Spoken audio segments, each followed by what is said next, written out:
9 വർഷം പൂർത്തീകരിച്ച് 10ാം വർഷത്തേക്ക് കടക്കുന്ന ജനം ടിവിയുടെ മുഴുവൻ അണിയറ പ്രവർത്തകർക്കും ഈ അവസരത്തിൽ എന്റെ ഹൃദയത്തിൽ നിന്നുള്ള അഭിവാദ്യങ്ങൾ. ഒന്നാമതായി ജനം ടിവിയിലൂടെയാണ് ഞാൻ ഒരു ഇടതു രാഷ്ട്രീയ നിരീക്ഷകൻ എന്ന നിലയിൽ ചാനൽ ചർച്ചകളിൽ വന്നു തുടങ്ങുന്നത്. അത് പ്രകാശ് എന്ന് പറഞ്ഞ നേരത്തെ ജനം ടിവിയിലുണ്ടായിരുന്ന പ്രൊഡ്യൂസർ എന്നെ നിർബന്ധിച്ച് ഇങ്ങനെ ഇടതുപക്ഷ രാഷ്ട്രീയ നിരീക്ഷകൻ എന്ന നിലയിൽ ചർച്ചയിൽ പങ്കെടുക്കണം എന്ന് പറയുകയും തുടർന്ന് കേരളത്തിലെ എല്ലാ മാധ്യമങ്ങളിലും ദേശീയ മാധ്യമങ്ങളിലും എനിക്കിപ്പോ ചർച്ച ചെയ്യുന്നതിന് അവസരമുണ്ടാക്കി തന്നത് ജനം ടിവിയിലൂടെയാണ്. അതിനേക്കാളൊക്കെ ഏറ്റവും വലുതായി എനിക്ക് കാണേണ്ടത്, ഞാൻ എപ്പോഴും ജനം ടിവിയിൽ എന്റെ രാഷ്ട്രീയവും എന്റെ പ്രസ്ഥാനത്തെ പ്രതിദാനം ചെയ്യുന്ന രാഷ്ട്രീയവും പറയുന്നതിനു വേണ്ടിയാണ് എപ്പോഴും ചർച്ചയിൽ പങ്കെടുക്കാറ്. പക്ഷേ എനിക്ക് പൊതുസമൂഹത്തിൽ നിന്ന് കിട്ടിയിട്ടുള്ള സ്നേഹാശ്രുക്കൾ എന്ന് പറയുന്നത്, എന്നെ ആലിംഗനം ചെയ്തിട്ടുള്ളത് എപ്പോഴും സംഘപരിവാർ പ്രവർത്തകരാണ്. ഏതു സ്ഥലത്തു ചെന്നാലും എന്നെ തിരിച്ചറിയുകയും എന്നോടൊപ്പം വന്ന് വർത്തമാനം പറയാൻ കാണിച്ച നിങ്ങളുടെ പ്രേക്ഷകരാണ് യഥാർത്ഥത്തിൽ എന്നെ ഏറ്റവും കൂടുതൽ ജനകീയനാക്കിയിട്ടുള്ളത് എന്നുള്ള വസ്തുതയാണ് എനിക്ക് പങ്കുവെക്കാനുള്ളത്. മാത്രമല്ല, ഈ മറ്റു ചാനൽ ചർച്ചകളിൽ നിങ്ങൾക്ക് കൃത്യമായ ഒരു രാഷ്ട്രീയ അജണ്ട ഉണ്ട്.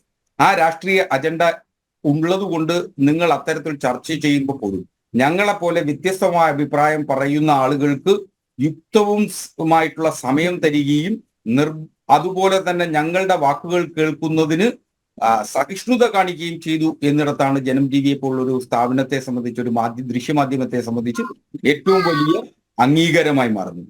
ഒരുപക്ഷെ ഞാൻ അഭിഭാഷകനായില്ലായിരുന്നുവെങ്കിൽ ഞാനൊരു മാധ്യമ പ്രവർത്തകനാകുമായിരുന്നു. ഞാൻ എൻ്റെ കോളേജ് വിദ്യാഭ്യാസ കാലത്ത് ദൂരദർശനിലെ യുവദർശനം എന്ന് പറയുന്ന പരിപാടിയിൽ അതിൽ ചർച്ചകൾക്ക് പങ്കെടുക്കാൻ അവസരമുണ്ടായി. അന്ന് 2000 രൂപ ഞങ്ങൾക്ക് ഒരു ചർച്ചയിൽ പങ്കെടുത്താൽ 2000 രൂപ ലഭിക്കുമായിരുന്നു. അപ്പൊ അതൊരു അന്നത്തെ കാലത്ത് ഒരു വലിയ തുകയാണ്. പുസ്തകവും മറ്റ് ചിലവുകൾക്കുമായി ആ തുക പലപ്പോഴും ഉപയോഗിക്കാനുള്ള സാഹചര്യം ഉണ്ടായിരുന്നു.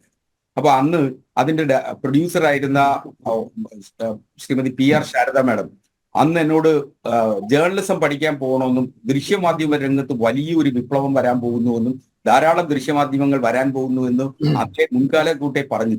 ഞാൻ അങ്ങനെ MCJ കോഴ്സിന് കാര്യവട്ടം ക്യാമ്പസിൽ ജോയിൻ ചെയ്തിട്ട് വീണ്ടും അത് ഡ്രോപ്പ് ചെയ്തിട്ടാണ് LLBക്ക് പഠിക്കാൻ പോകുന്നത്. അപ്പോൾ സ്വാഭാവികമായി ഒരുപക്ഷെ ഞാൻ അന്ന് കണ്ടിന്യൂ ചെയ്തിരുന്നുവെങ്കിൽ ഞാനൊരു മാധ്യമ പ്രവർത്തകനായി, നിങ്ങളെപ്പോലെ ഒരു മാധ്യമ പ്രവർത്തകനായി കേരളത്തിൽ ഉണ്ടാകുമായിരുന്നു. അതിനു പകരം ഞാനിപ്പോ അഭിഭാഷകനായി വന്നിട്ടുണ്ട്. അതുകൊണ്ട് തന്നെ ഈ ചാനൽ ചർച്ചകൾ പലപ്പോഴും ഞാൻ ആസ്വദിക്കാറുണ്ട്. നിങ്ങളുടെ യൂട്യൂബ് ചാനലുകളിൽ പലപ്പോഴും കമന്റുകളിൽ പലപ്പോഴും വിമർശനങ്ങളും തെറികളും ഒക്കെ ഞാൻ കേൾക്കാറുണ്ട്. അതൊക്കെ സത്യസന്ധമായിട്ട് ഞാനത് വലിയ പിന്നീട് കാണുമ്പോൾ വലിയ ആസ്വാദനത്തോടു കൂടിയാണ് ഞാനത് കാണാറുള്ളത്. യഥാർത്ഥത്തിൽ ജനം ടിവിയെ സംബന്ധിച്ചിടത്തോളം നിങ്ങൾ ഉയർത്തുന്ന രാഷ്ട്രീയ പ്രത്യയശാസ്ത്രം കേരളത്തിൽ 9% നിങ്ങളുടെ വോട്ടിംഗ് ഷെയറിൽ ഇന്ന് 15% വർദ്ധിക്കുകയും ഇട്ടുണ്ട് എങ്കിൽ അതിൽ മുഖ്യമായ പങ്ക് വഹിച്ചിട്ടുള്ളത് ജനം ടിവിയാണ്. കാരണം 4-മോ 5-മോ റേറ്റിംഗ് ഉള്ള ഒരു ചാനലായി ചുരുങ്ങിയ കാലം കൊണ്ട് കേരളത്തിലെ പ്രമുഖ കോർപ്പറേറ്റ് മാധ്യമ സ്ഥാപനങ്ങളോട് വെല്ലുവിളി ഉയർത്തിക്കൊണ്ടാണ് നിങ്ങൾക്ക് ഉയർന്നു വരാൻ കഴിഞ്ഞത്. പരിമിതമായ സാഹചര്യത്തിൽ നിന്നുകൊണ്ട് എന്നുള്ളത് പലപ്പോഴും അത്ഭുതത്തോടു കൂടി തന്നെ മാധ്യമ പ്രവർത്തകരും മാധ്യമ വിദ്യാർത്ഥികളും കാണുന്നുണ്ട് എന്നുള്ള വസ്തുതയാണ് ഇതിൽ കാണേണ്ടത്.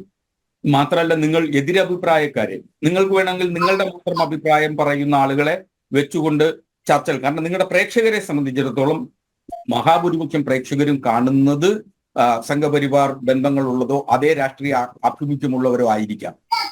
പക്ഷെ എന്നിരുന്നാലും നിങ്ങൾ ഞങ്ങളെ പോലുള്ള ആളുകളെ കൂടി ഇരുത്തി ഞങ്ങളുടെ അഭിപ്രായവും അതിന്റെ ശരികേടും വിമർശന വിധേയമാക്കുന്നതിന് നിങ്ങൾ അവസരം തരുന്നു, നിങ്ങൾ കേൾക്കാൻ തയ്യാറാകുന്നു എന്നുള്ളത് ജനാധിപത്യത്തിന്റെ ഏറ്റവും വലിയ സൗന്ദര്യമായി നിലനിൽക്കുന്ന ഒന്നാണ്. അപ്പോൾ അങ്ങനെ ജനാധിപത്യത്തിന്റെ സൗന്ദര്യം ആയി നിലനിൽക്കുന്ന ജനം ടിവിക്ക് യഥാർത്ഥത്തിൽ കേരള പൊതുസമൂഹത്തിൽ ഇത്രയും സ്വീകാര്യത ലഭിച്ചത് അത്തരം നിലപാടുകൾ കൂടി ഉള്ളതുകൊണ്ടാണ്.